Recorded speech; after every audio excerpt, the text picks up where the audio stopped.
Hello and welcome to this week's UK Mortgage Market Insights. It's Friday the 29th of May 2026. I'm Craig and as always I'm here to cut through what's been happening in the mortgage market this week and tell you what it actually means for you. This week we've got some decent lender rate movements to cover, a look at where swap rates are sitting and some economic news. It's going to make the Bank of England's next few months fairly uncomfortable. In particular the energy price cap, which has some real implications for the rate cut outlook. And there's a piece of data about household finances that I think is worth a moment of our time. So there's a reasonable amount to get through. Now if you're new here, hit subscribe because I do this every single week and it's completely free of charge. So let's start with the lenders because there has been some decent movement this week. Coventry Building Society have cut rates for both new and existing customers. Now that last bit matters because some lenders are very good at attracting new business and slightly less interested in looking after the people already on their books. Coventry are not doing that this week, which is worth knowing. Gen H have also reduced their rates. They continue to be worth a look if you need a lender that's a little bit more flexible on how it looks at affordability. They're not the right fit for everybody, but for some borrowers they are genuinely useful. The Mortgage Works, which is the nationwide buy-to-let arm, have cut rates for new and existing clients. And if you're a landlord with a TMW product coming up for renewal, that is relevant to know. Now, if you are one of those customers, please do let me know and drop it in the comments. It would be good to know just how many of you are in that position. TSB have reduced rates across their buy-to-let range, their product transfer range, and their additional borrowing products. Quite a broad set of cuts, not just the headline-grabbing stuff either. Skipton Building Society have cut across their entire range, not one or two products, all of it. Now, that's either a very confident statement of intent, or on the day when these products were arranged, someone in pricing was having a bit of a troubled afternoon. NatWest have reduced rates across all customer types for both new and existing borrowers, and Barclays have made good reductions across purchase, remortgage and existing customers too. Now, Accord have increased some of their rates this week on 2 occasions, including on buy-to-let product transfers. Now, Accord are the broker arm of Yorkshire Building Society and they are a good lender for slightly more complex cases. So this is not a story about them falling out of favour. They are just managing their pipeline and their pricing at this particular moment in time, because I tell you what, their service levels were pretty poor recently, but thankfully they've now vastly improved. And that's the honest picture of the lender market right now. Lenders are jostling for position, managing their business levels and watching each other. Some are cutting to win business, some are pulling back slightly.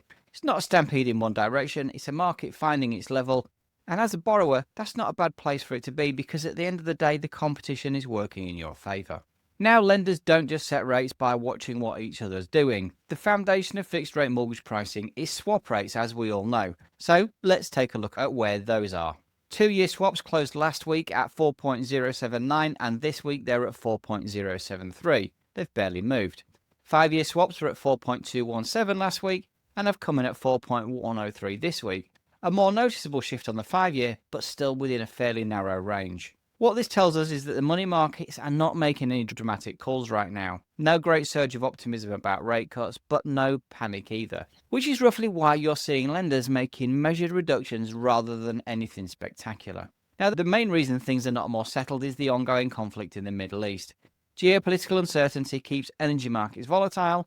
The energy market feeds into inflation expectations, and inflation expectations feed directly into what the Bank of England does next, which in turn affects swap rates and mortgage pricing. It is a chain, and right now one of the links is under pressure. And until there is meaningful move towards peace in the region, that background noise is not going to go away. And that brings us rather neatly to the economic news this week, because energy is very much the story. Ofgem have confirmed a 13% increase to the energy price cap for the period covering July to September. For a typical household on direct debit paying both gas and electricity, that's an extra £18 a month, or around £216 a year if it was sustained at that level. The breakdown is interesting. Electricity bills are going up by around 5%, while gas is rising 24%. The reason the electricity is not moving as sharply is that we now have more renewable generation on the grid, so we're less exposed to wholesale gas prices for power. That's a positive structural shift, but for heating your home, you are still largely at the mercy of global gas prices. And right now, those have been pushed up by the same conflict in the Middle East that we just talked about. So you can see how it all connects. The same geopolitical situation that is keeping swap rates unsettled is also pushing up your energy bills. One problem, a couple of consequences. And here's where it gets a bit uncomfortable for the Bank of England. There are already suggestions that the October cap could be higher still, and if that happens, inflation gets a fresh push upwards at exactly the moment the bank was hoping things would be calming down. They want to cut rates because the economy needs them to, but if inflation starts creeping back up because of energy costs, they're going to be very cautious about moving too quickly. So the path to lower mortgage rates potentially gets a little longer.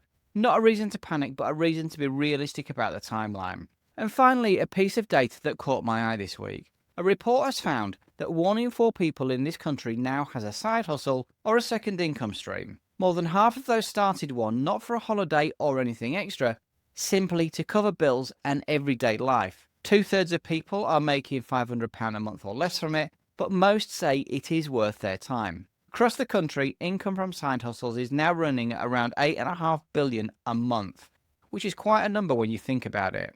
Now, I'd be really interested to know if any of those watching have side hustles or second jobs, and if so, what was your reason for taking one in the first place? Please do let me know in the comments. Now, I'm not going to get on a soapbox, but when a quarter of the working population needs a second job just to get by, something's not quite right. The government raises the minimum wage, which sounds positive, but then freezes the tax thresholds, which pulls a good chunk of that extra money straight back again. That's not entirely joined up thinking, is it? But there we are. Let me know your thoughts on that government policy. So what does all of this actually mean for you? Well, let's take a moment to look at the practical side of things. If you're buying a property right now, the picture is reasonably encouraging. Lenders genuinely want your business at the moment, and the competition between them is actually real.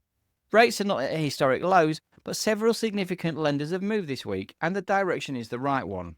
If you've been sitting on the fence waiting for rates to fall further before making a move, it's worth having a proper conversation now rather than assuming a better deal is definitely coming along, because the energy price cap data suggests the Bank of England's hands may be tied for longer than many people were hoping. If you're coming up for a renewal, product transfer rates are being priced fairly competitively with some lenders. Coventry, NatWest, the Mortgage Works and TSB have all moved their existing customer rates this week. But don't just accept your lender's renewal offer without checking what else is out there, because in my experience that assumption costs people money more often than not. And if you're a buy-to-let landlord, TSB and TMW both cutting this week is a positive sign. The buy-to-let market has had a tough couple of years and things are not transformed overnight, but there is movement and there are options worth exploring. It depends on your portfolio, your plans, and what your current rate looks like. The one to keep an eye on going forward, though, is the energy situation. If there is another cap increase later in the year, the rate cut timeline shifts again. Worth planning for that possibility rather than assuming rates will drop sharply in the second half of the year. Well, whatever your situation, the most important thing is to get proper whole-of-market advice rather than just going straight to your existing lender. The best deal for you depends on your specific circumstances, your property, your income, and a whole range of other factors that a good broker will work through with you properly. Right, that's it from me this week. Thank you so much for watching. If you found it useful, please do hit subscribe so you don't miss next week's update. And feel free to share it with anyone that you think might benefit. I'll see you at the same time next Friday, so until then, take care.